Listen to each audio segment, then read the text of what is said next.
Hey guys, what is up? I I have a sore throat and it hurts to speak.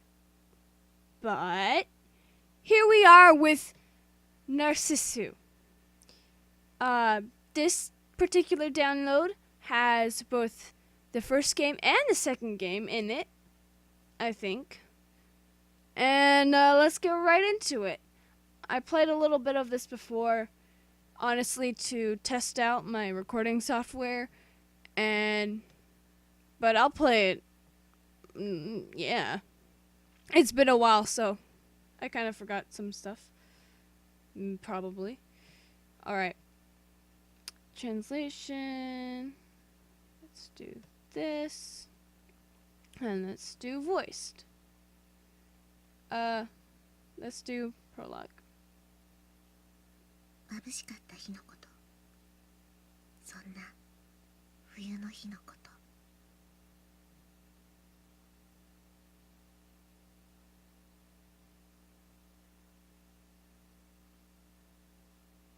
Oh yeah, this game is about medication and suicide and that kind of stuff. So if you're not into it, you don't have to watch this, but I'm playing it, so yeah.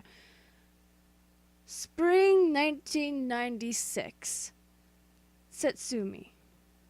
確かに幼い頃から丈夫な方じゃなかった。 Even so, I attended elementary school like all the others, and during summer breaks I often played until I was utterly tanned. June, shortly after my entry into middle school. The day after I'd ordered a swimsuit for the use the next month. My first hospitalization. On a day just before the first semester midterms. On a day when the first drops of rain were so cruelly cold. Falling from amidst the pure white of the overcast sky. Of course, the first time it happened, all my classmates came to visit me almost every day. And when I was released, they even came to my house on weekends to play. But that was only the first time around. Autumn into winter, winter into spring, a vicious cycle. Hospitalization, release, clinics, and hospitalization again. Before I knew it, even the classmates I once called friends turned into acquaintances, and then into strangers. As if with every changing of seasons, I was being erased from the collective memory. どうやらいい気がしないらしい。普通に生きている人にとって私の存在ってのはだから消されたようだった。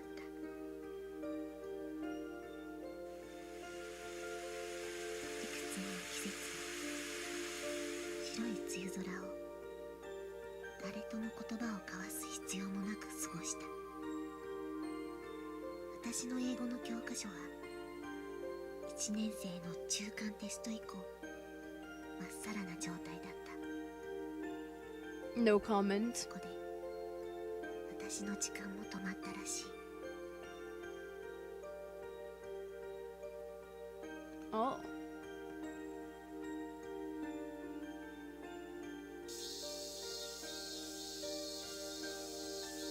Eight years later, early summer 2004.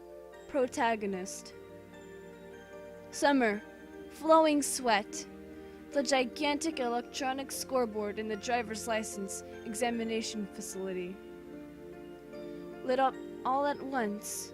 My eyes and everyone else's looked for our respective numbers. 237, 237. And of some 8 columns of lit text, sure enough, my examination number was shining in the midst. A nearly empty train car, perhaps thanks to the beautiful afternoon. Almost alone in that train car, I was heading back home from the examination hall. My left hand held a new traffic regulations handbook, and my breast pocket held my brand new driver's license. So, now I've got a license as well, I muttered somewhat happily, but there was no strong feelings behind it. I never particularly wanted to drive a car. I never particularly had any motive for it. It was just that my colleagues in the Technical Institute both recommended that I at least get a driver's license. That night, when I told my parents that I'd gotten my license, they merely replied with an, "I see." And when I asked if I could borrow the car just for a test run, they instantly and curtly said just one thing: no. While I didn't really want to drive the car or anything, the response was all too expected. Those were my parents for you. The next day, I woke with chest pain and went to the hospital. Sickness and I generally had nothing to do with each other, which is why I found the ER waiting room to be utterly boring. And just when I thought they were through examining me, they ordered an X-ray and some blood tests, then they left. And again, I was left waiting for a long, long time. I'd already polished off 3 volumes of Shonen Jump and was just about to start on a 4th when they admitted me to the hospital right there, then and there. And it seemed that my new license, which still lay snugly in my breast pocket, would have to wait a long time for its turn to come. My hair's tickling my arms. Whew. Ooh, it itches. Oof. Oh God. Do you guys ever just get tickled by your own hair and it like kind of itches slightly? Oh God, I got that sensation in my arm. Protagonist, Autumn 2004. I can't talk today, okay? I'm sick. I had like 3 nosebleeds. I'm dying. Just leave me alone. I'm dying like this character is. Right around when the all too noisy cicadas had finally gone silent, I once again found myself in the hospital, as per usual. Of course, it wasn't as if I'd been there the entire time. I came and went, a futile cycle. My first surgery was a month before. After that, I started doing the 5-minute commute to and from the hospital by Mopt. And from then on, I was hospitalized, discharged, ordered to clinic, and hospitalized again and again and again. Are they ever gonna tell us what this person has? Or no? 'Cause I wanna know what they're dying from.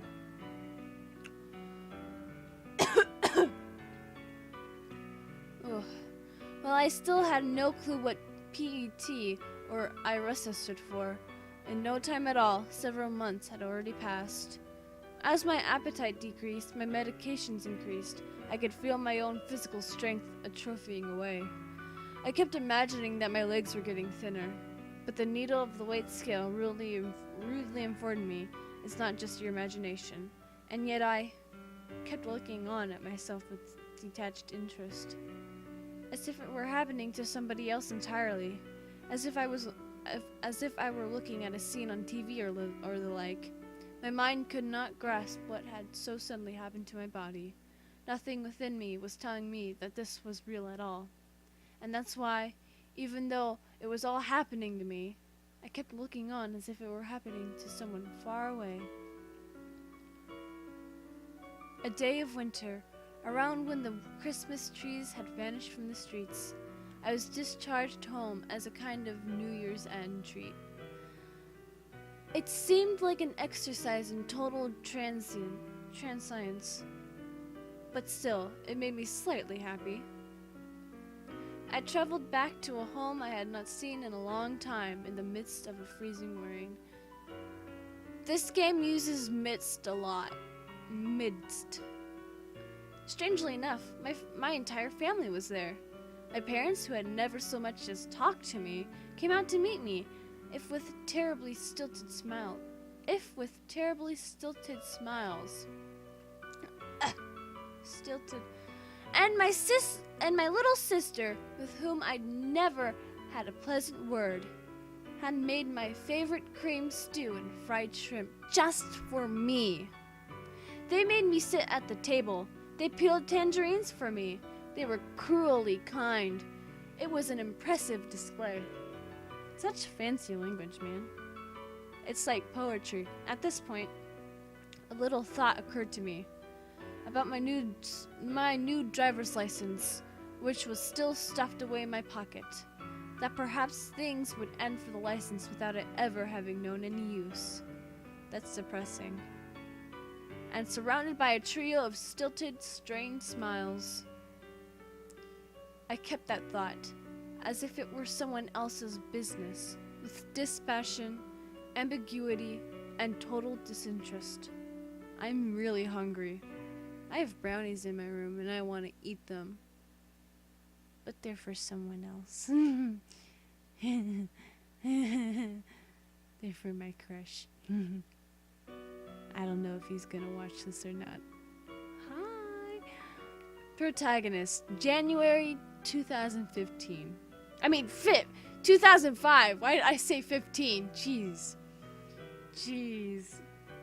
A new year began, and I returned to the hospital. But on this day, instead of my usual 4F room, I ended up in a conference room of sorts. They took me there. And then my father and the doctors had a little talk. I joined in. Well, they talked to me. So this was their so-called announcement.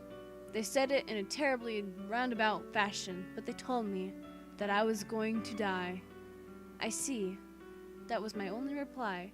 I had no other words. It was the only thing that left my mouth from beginning to end. And the doctor's ballpoint pens flew across paper as if in response to my words. Those were probably hospice enrollment procedures, businesslike to the last. My father was the same. So it's this simple. Was the only real thought I had. That day, I was transferred from 4F to 7F, from a 6-person room to a private room. It was a little different from the other wards, the 7F. First of all, the floors were sparkling clean, and second of all, the ceiling was higher than I'd ever seen it. The rooms were very nice, and had large windows from the warm daylight streamed in as if by design, but the windows only opened a little. I tested them out.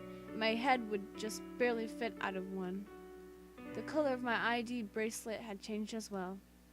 The bracelet that I had worn ever since that first hospitalization, the one that had my name and blood type recorded on it. Its color had now changed from blue to white. A high ceiling, a white vinyl bracelet, a window that would not open more than 15 centimeters. The TV programs celebrating the new year, were still playing when I was transferred to this 7F. And it was at the dawn of that very year that I met her for the first time.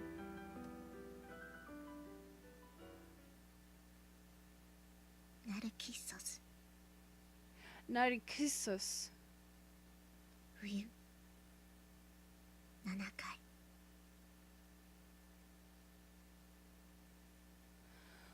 Well guys, that's it for this video.